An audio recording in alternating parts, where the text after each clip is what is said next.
एक बहस जो चलाई जा रही है इस देश में कि साहब डीजल का, पेट्रोल का जो दाम बढ़ा है उस पर हल्ला मत मचाइए आप लोग, चुपचाप महंगाई बर्दाश्त कीजिए। और क्यों बर्दाश्त कीजिए? बहस ये चलाई जा रही है, बीजेपी के जितने भी ज्ञाता हैं वो ये तर्क दे रहे हैं कि पूरी दुनिया में महंगाई बढ़ गई है, कच्चे तेल का दाम पूरी दुनिया में महंगा हो गया है, तो इसलिए डीजल और पेट्रोल महंगा आपको खरीदना पड़ेगा। मैं उन लोगों से ये पूछना चाहता हूं जो लोग ये तर्क दे रहे हैं कि जनता को महंगाई बर्दाश्त करनी ही होगी,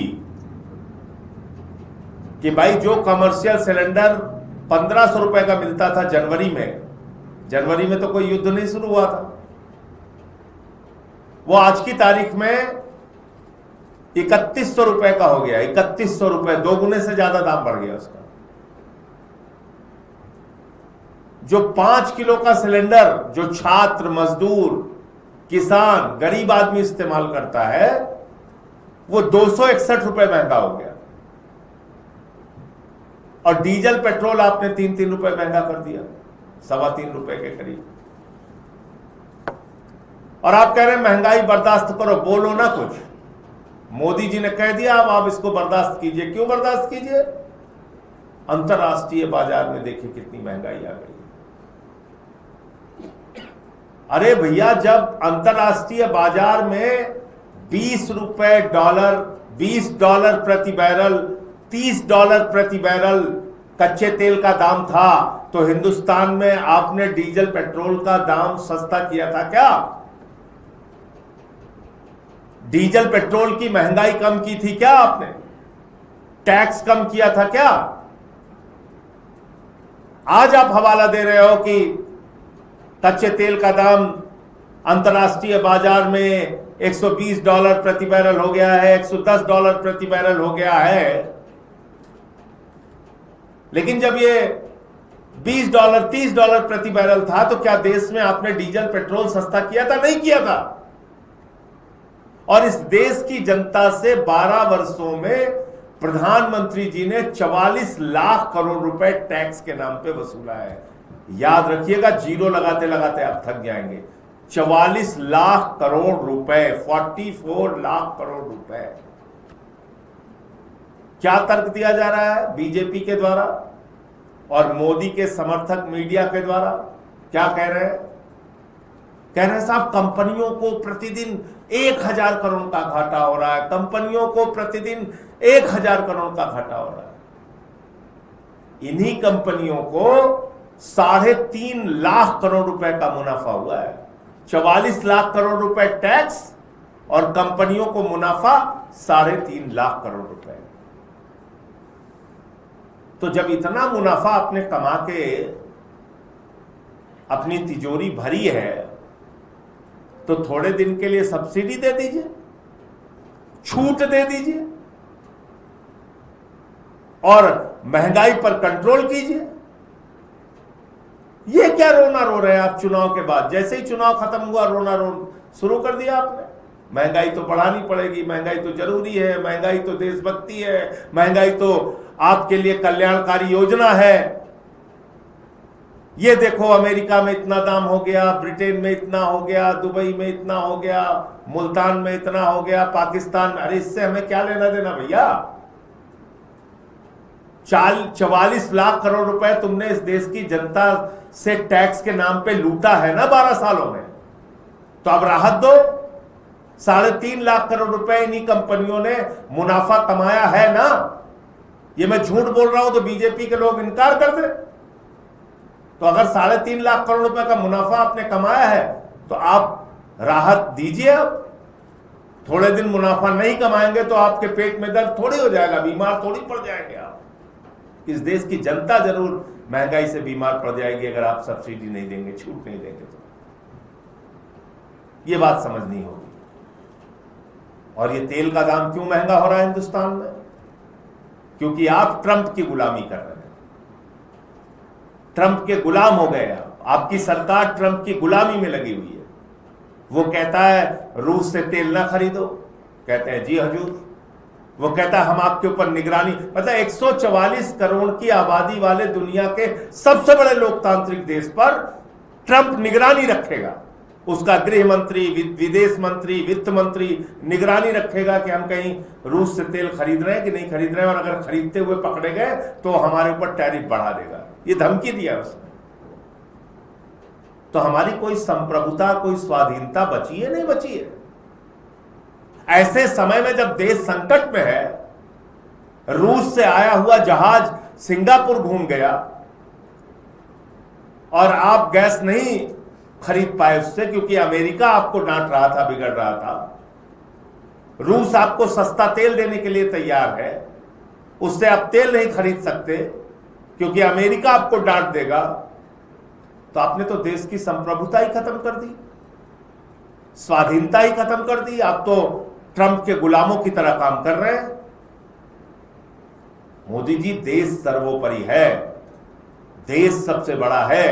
देश की जनता के हितों को सबसे ऊपर रखिए, और जहां से भी आपको सस्ता तेल और गैस मिले वहां से तेल खरीदिए, गैस खरीदिए और देश की जनता को उपलब्ध कराइए।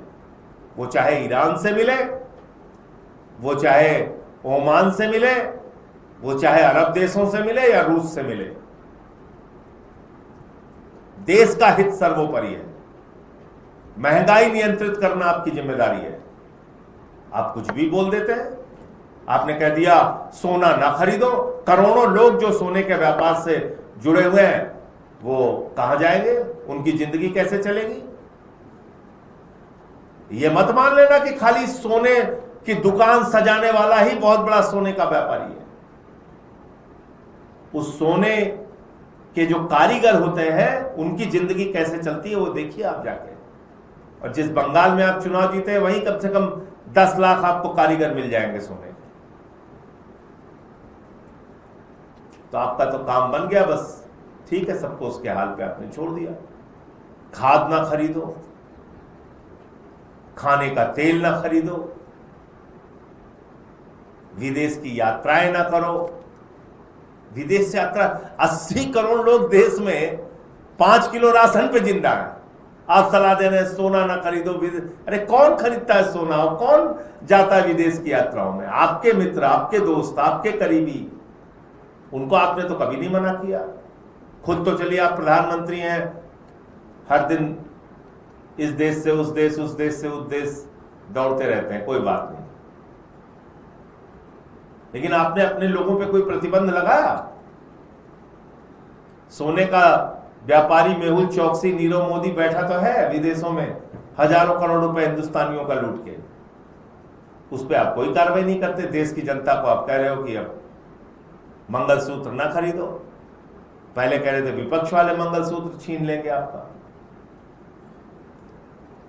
तो ये जो दोहरा चरित्र है, अभी बताइए आप, मैं देख रहा हूं जयपुर में साइकिल से पेट्रोलिंग हो रही। बताइए आप, कोई चोर आएगा वो बाइक से किसी के साथ छेड़खानी करके या उसका गले का हार किसी महिला का छीन के भागता रहेगा। हमारे जयपुर वाले साइकिल से बेचारे पीछा करेंगे, साइकिल से। बताइए, अजीब मजाक है। कोई गुंडा आएगा हत्या करके चला जाएगा तो वो साइकिल से, क्योंकि मोदी जी को खुश करना, हम साइकिल से दौड़ा रहे थे साहब उसको। कहने रहे वो तो हत्या करके चला गया बाइक से, कहने साहब हम साइकिल से पीछा किए थे, निकल गया, भाग गया, क्या करें? आपने कहा था तेल इस्तेमाल ना करना था, हमने नहीं किया। अरे ऐसे तमाशा बना दिया आपने। आपने एक अपील कर दी, अब पुलिस वाले साइकिल से पेट्रोलिंग कर रहे हैं। कोई बड़ी से बड़ी घटना हो जाए कोई मतलब नहीं, अभी इसमें भी 4 तर्क लेके आ जाएंगे। तो इसलिए हर चीज को, अब नीट का पेपर अब चल तो रहा है, उसमें कई जगह मैंने देखा कि अब इसको भी देशभक्ति से जोड़ दो। एक ऐसी देशभक्त सरकार आई है जो आपको 2-2 बार मौका दे रही है। अभी तक आपको सिर्फ एक बार परीक्षा देने का मौका मिलता था। ऐसी देशभक्त सरकार है, दो बार बोला इस बार चलो पेपर लीक हो गया, अगली बार दो, फिर कराएंगे, फिर देना, कोई दिक्कत नहीं। आज अंशिका पांडे नाम की एक बच्ची का दुखद समाचार मिला। 4 नंबर से पिछली बार वो बच्ची रह गई थी। मॉडल टाउन के एक झुग्गी इलाके में रहती है। 4 नंबर से, कितनी मेहनत से पढ़ाई करके उसने परीक्षा दी और पेपर लीक हो गया, उसने आत्महत्या कर ली। यह आत्महत्या नहीं है, हत्या है। मोदी जी की सरकार के द्वारा उस बच्ची की हत्या है। लखीमपुर में एक बच्चे ने आत्महत्या कर ली, गोवा में एक बच्चे ने आत्महत्या कर ली। नौजवान आत्महत्याएं कर रहा है। किसी का अंतिम चांस था। तो इसलिए मैं समझता हूं कि जो सरकार चल रही है वो पूरी तरीके से इस देश की जनता को महंगाई की आग में झोंकने के लिए तैयार बैठी हुई है और हर चीज को देशभक्ति से जोड़कर मूर्ख बनाने का काम चल रहा है देश में। मोदी जी के दोस्त अडानी का मामला आपने देखा ही होगा। 2000 करोड़ रुपए की रिश्वत का मामला उसके ऊपर है और उस 2000 करोड़ की रिश्वत से बचने के लिए उसने नया तरीका बना लिया। हिंदुस्तान में नौकरी नहीं दे रहा है, यहां तो फ्री में एयरपोर्ट और बिजली घर और सड़क और पानी बिजली सब ले रहा है, कोयला वाला सब ले रहा है। वहां जाके बोला कि ये 2000 करोड़ की रिश्वत से हमें बचा लो, 96,000 करोड़ रुपए हम अमेरिका की अर्थव्यवस्था में खर्च करेंगे। कितना?